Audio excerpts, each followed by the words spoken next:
Hi, my name is Amanda Craig, and I'm a multidisciplinary studies major.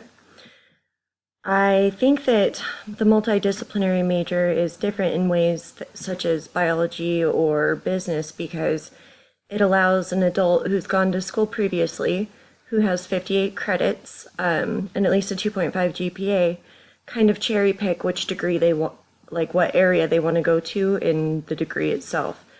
Whereas biology or a business major would make you take a very strict regimented set of classes, the multidisciplinary study program can let you choose things like leadership certificates, dispute resolution.